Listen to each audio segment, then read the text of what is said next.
Today I want to do some analysis with these takeaways with the help of my buddy Steve, and all that's coming up after the bumper. What do you mean you don't subscribe to my son's YouTube channel? Mama, no! Just snap the damn ball, RJ. What's up, kid folk? It's RJ Young. I am not on a step mill. Consider hitting the like and subscribe button because I upload a video every single day. It's always OU related, college football related, sports related. We have a good time, and today I want to give you some analysis, #analysis with some takeaways with my buddy Steve, who was at the game at UCLA. First, check it. Jalen Hurts is the dude, right? 439 yards of offense, yards from scrimmage. He's up to 1,253 over the course of 3 games, 417 yards a game. He's got 13 touchdowns to just 12 incompletions. He is on a mission, but we knew that already, right? RJ, tell us something we didn't know. Okay, check this out.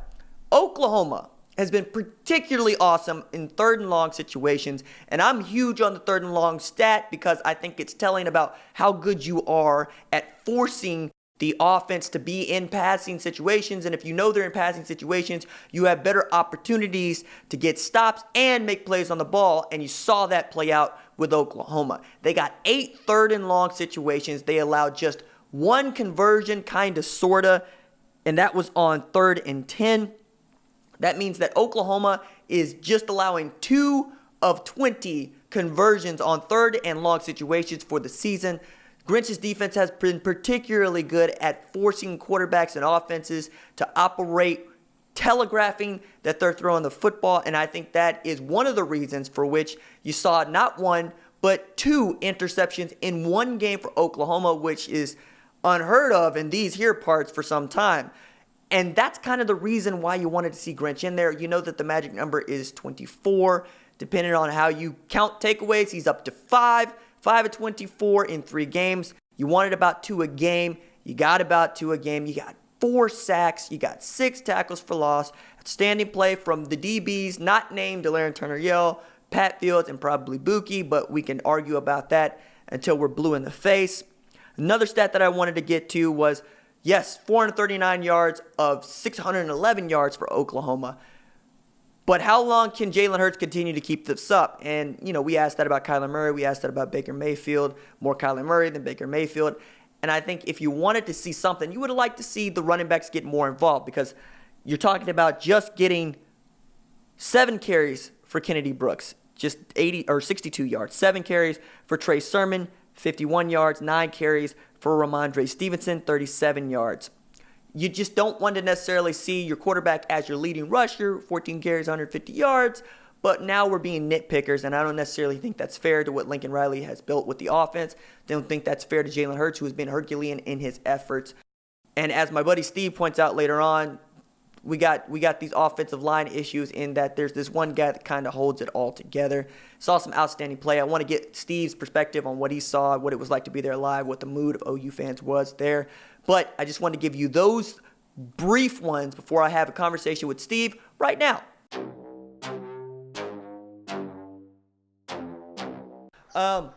Joined by my buddy Steve. He was in attendance at the Rose Bowl to watch this beatdown. Steve, how you doing, man? I'm doing great. I'm tired, I'm hot, and I'm thankful for shade that came about halftime. I included that joke in my recap video. Gave you full credit for it. Oh, the softball? Yep. 100%. 100%. Man, they played highlights. They made sure they mentioned that they beat Oklahoma, and they outscored us 21-7. It was the only win they were getting tonight, man. By far. Their band didn't even show up. Really? Pre-game was just some dude walking out on the field, like checking the grass or something. No. Okay. I've been to funerals that had a little more atmosphere than that. Okay, all right. So walk me through it. Like, what was the atmosphere leading up to the game? Just non-existent. I mean, OU had probably the most road fans I've ever seen, mainly just because tickets were available. You couldn't take that many to Ohio State because you couldn't get, so probably 25 or so thousand OU fans easy. And we weren't nervous, we're just there to have a good time. And the sun was just beating us down. So, I don't know, it was just an expectant crowd. Kind of your typical sleepy OU crowd.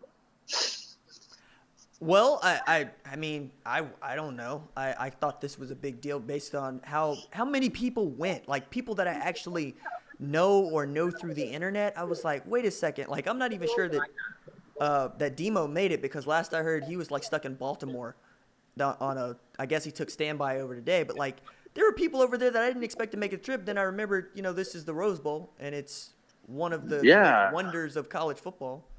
Yeah, beautiful setting, incredible venue, and I mean, we showed up. It just, just was an easy game, and I mean, the crowd clapped and cheered appropriately, but it wasn't just a raucous environment.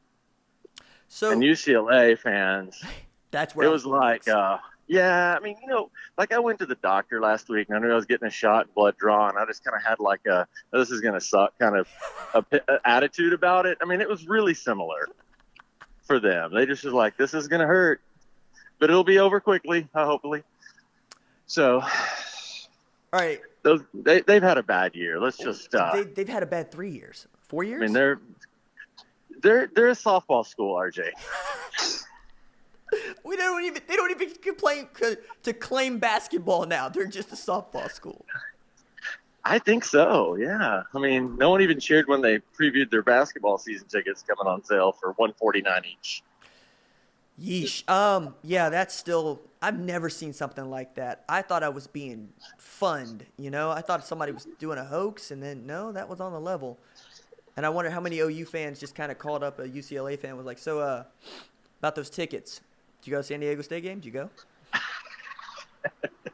Yeah, it was way worse than OU in the late 90s when we'd roll in against Nebraska knowing they were going to hang 70 on us. I mean, we still kind of showed up. I mean, there's a few empty seats back then, but we still showed up. Right. Took it, thanked Nebraska for it, and went home. All right, so like honestly, I'm an X's and O's guy. I love to watch football seriously, and I'm going, okay, if Jerry Azario had anything in his trick bag, now's the time to pull that out. And then, Jalen does what Jalen does in the opening drive. I don't know if you caught this. ESPN Stats and Info put out a stat. It was the first time that a player accounted for 99 yards rushing or more in the opening drive of a game in 15 years. Wow. Yeah. We noted it. You don't hear anything in the stands. Okay. You know what I mean? You're just completely oblivious to anything unless you're on Twitter. And I kind of am, kind of not. But Right. I'm more or less offering things, not also reading. I did note that we had a penalty, and he made all of our yards. So I was thinking it was pretty high. So what was the feel for you watching on the field? Like, what did you actually key on?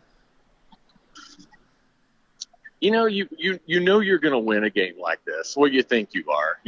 There's always a chance. But if we played a clean game and executed, we didn't have to be overly emotional or fired up. Just if we execute and do the things we're supposed to do, then we should win 48-14 like we did, or worse even.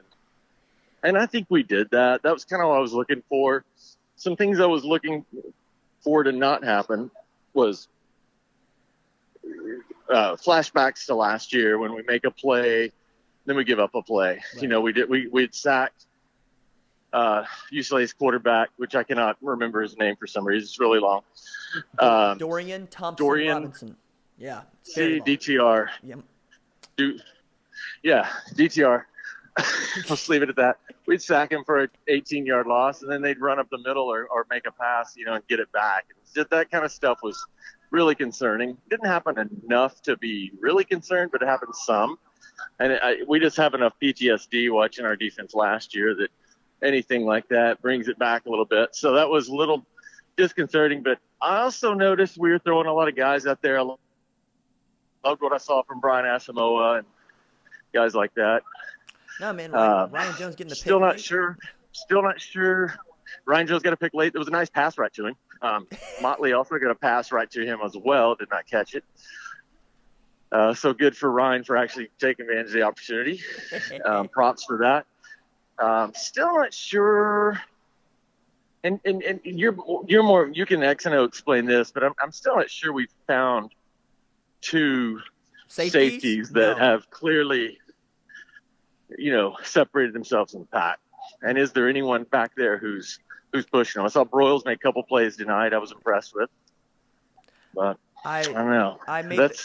That's where I'm worried. I made the comment on the first touchdown that he gave up to, I want to say his name is Kyle Stanley, but Delarian Turner-Yell got shook like a bowl full of Jello, and he looked like a linebacker playing safety, which is essentially what he is, right? He was a box safety in high school, and if he was bigger, he'd probably be your Ryan Jones type, or you would hope so. But, like, no, man. Like, between him and Pat Fields, and I thought Pat Fields was going to be the same. Wow. Is that all right? You okay? That wasn't me. Oh. I think that was a bus went by, you heard. That wasn't me getting ran over or anything. Like yeah, I'm good. Did I lose Steve to the bus? Yeah. It's like, is he okay? No, but you nailed it, because, like, if you want to pick at the performance, it's definitely that the two safeties don't seem to know what they're doing all the time.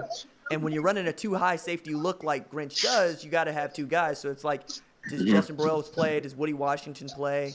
You can keep going down the list. But as a safeties coach, I thought that this would be the place where, you know, Grinch would have the most emphasis. And quite honestly, they might actually suck back there, which is in keeping with what it's been for the last 2-3 years. Yeah, I'm not seeing much improvement there. Tonight, Fields was, a step or two late on making a lot of plays. I don't know if that's his lack of ability or just lack of decision making, but so he wasn't there in DTY. No, that was what was it? My mom sent me a text, said DTY KIA, and I was like, don't you mean MIA? She says no, because I don't see him out there. He's disappeared. Anyway, it's like my mom's she's savage. Yeah, dude. Yeah, man. I want to throw a couple of stats at you really quick, because I thought they were interesting. OU put up 600 yards of offense, which I'm sure doesn't surprise you.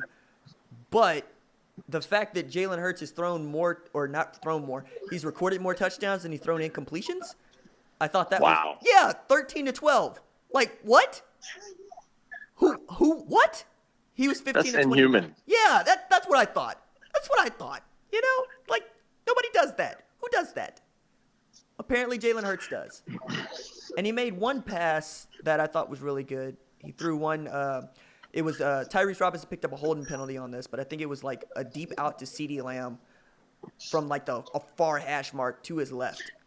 And I was going, good God, I didn't know you had that one, dude. And I know that it doesn't count, but it was a big league throw, man. No, it was a good throw. Yeah, he showed off his arm a little bit more tonight, which I wanted to see because I feel like I think all fans have noticed he tucks and runs pretty quickly, which is good because it's typically successful, but we haven't played teams that, he needs to be able to do both because we're going to play some better teams. Right. And he showed his ability to scramble and keep his eyes downfield a little bit more.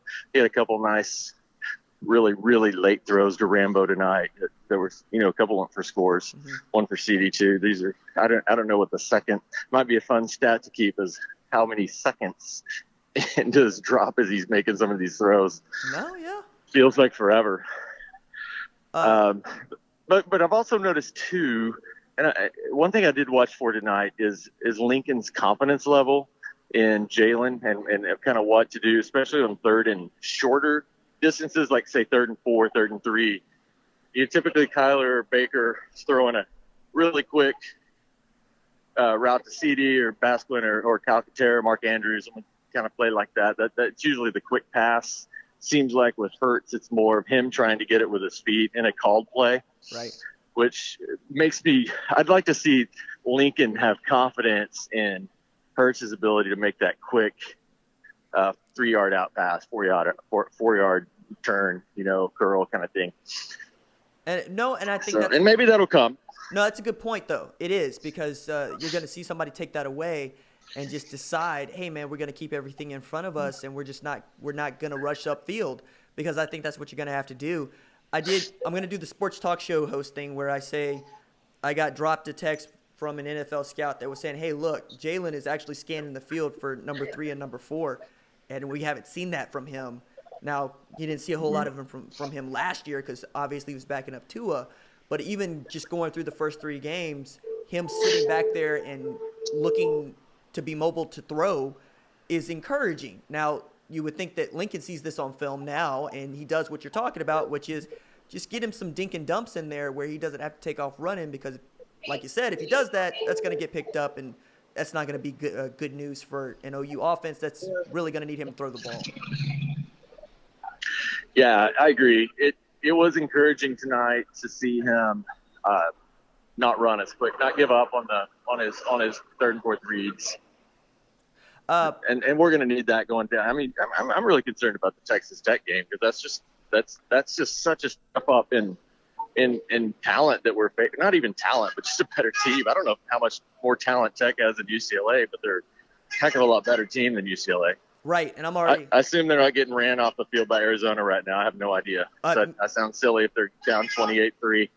Me neither. So we're going to sound silly together, but like in watching them, they run a 3-3-5 and they're going to rush at you and they'll be better. But hey, man, I want to give you parting shot before I let you go because I know that you're walking, phone's dying, all that stuff.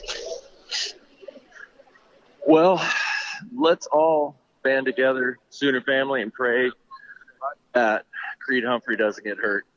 Oh, wow. Okay. Is that bad, huh? or Jalen Hurts grows to be about 6'7". I feel like the first prayer seems more realistic. Well, I mean, no, great game, great overall. Saw good things. It was nice to see Caleb Sutherland split the uprights. I don't have any reason to think this team can't go as far as it wants to go. And that's all you can ask for. Steve Bullard, my buddy, helped me find my house. Awesome OU fan. Traveled out to Pasadena to watch this beatdown, 48-14. Thank you, Steve. Hey, thanks for having me on. Hope I can find a gastropub really soon.